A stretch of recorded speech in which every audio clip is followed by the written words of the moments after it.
আমরা রয়েছি এখন আইসিএমআর নির্বি এবং সেখানে আমরা দেখতে পাচ্ছি বেশ কিছু পড়ুয়া ক্লাস 9 থেকে 12 অব্দি বিভিন্ন পড়ুয়া, তারা একদিনের বিজ্ঞানী।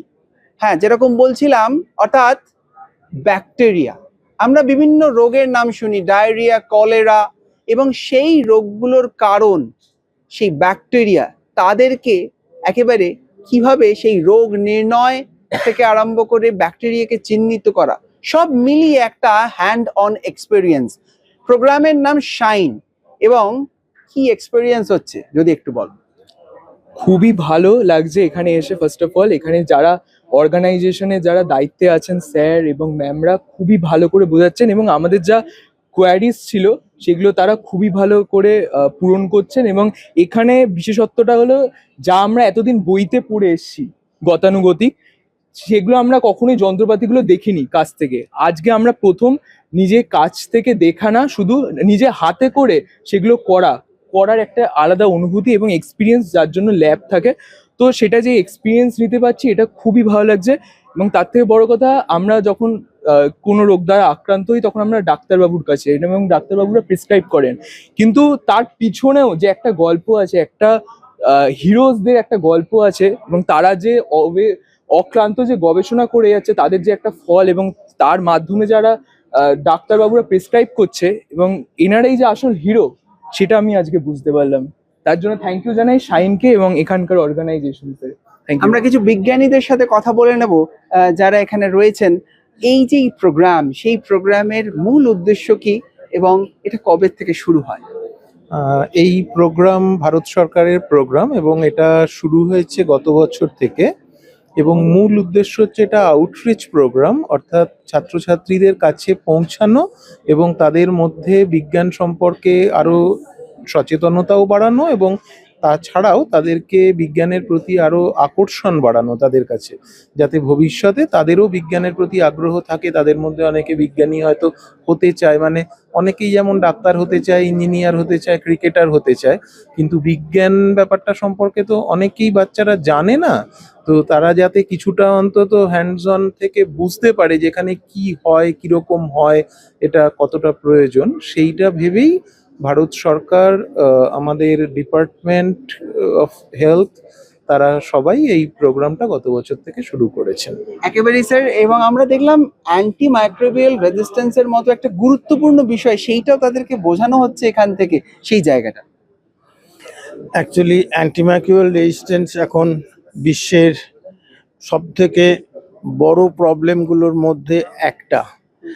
এবং যে সমস্ত রোগ এককালে খুব সহজে যে সমস্ত ওষুধ দিয়ে সারানো যেত, অ্যান্টিবায়োটিক দিয়ে সহজে সারানো যেত, সেই অ্যান্টিবায়োটিকগুলো এখন আর কাজ করছে না। তার কারণ হচ্ছে যে আমরা মুরগির মতো বিভিন্ন কারণে আমরা অ্যান্টিবায়োটিক খেয়ে নিই, এবং ওভার দ্য কাউন্টার, মানে ডিসপেন্সারিতে গিয়ে সেখান থেকে জাস্ট কোনো মেডিসিন নিয়ে যা দিল সেইগুলো আমরা খেয়ে নিচ্ছি। তো মানুষের মধ্যে সচেতনতা আমরা তৈরি করতে চাই এই আমাদের এই প্রোগ্রামের মধ্য দিয়ে, যে যখন তখন জ্বর হলেই অ্যান্টিবায়োটিক খেতে হবে না। কারণ প্রথমে হয়তো যদি ভাইরাল রোগ হয় তাহলে সেটা 4-5 দিনের মধ্যেই সেরে যাবে। একেবারেই তাই। তাই নতুন প্রজন্মকে তৈরি করা হচ্ছে, নতুন প্রজন্মকে দেখানো হচ্ছে সায়েন্টিস্ট, বিজ্ঞানী বা ডাক্তার যাই হোক না কেন, তাদেরকে যদি প্র্যাকটিক্যাল এক্সপেরিয়েন্স দেওয়া যায় তাহলে বোধহয় তাদের জন্য একটু সুবিধা হয়। আর সেরকম ভাবেই আইসিএমআর নির্বির সেই উদ্যোগ আমরা সাক্ষী হলাম। রমিত বন্দ্যোপাধ্যায়ের রিপোর্ট, কলকাতা টিভি।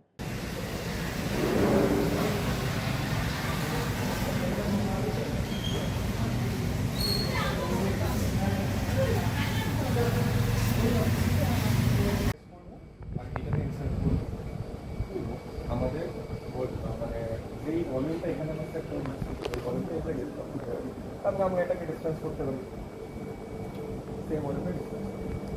এবার আরো কিছু।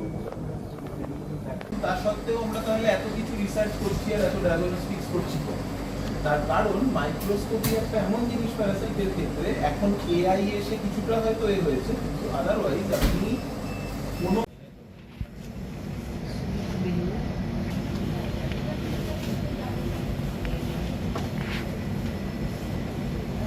আরেকটা ব্যাকটেরিয়ার কাজ করা হয় সেটা হচ্ছে হেলিকোব্যাক্টার পাইলোরি, যারা গ্যাস্ট্রিক আলসার করে, গ্যাস্ট্রিক আলসার করে যা ট্রিটমেন্ট না করে সেটা গ্যাস্ট্রিক ক্যান্সারে কীভাবে করে।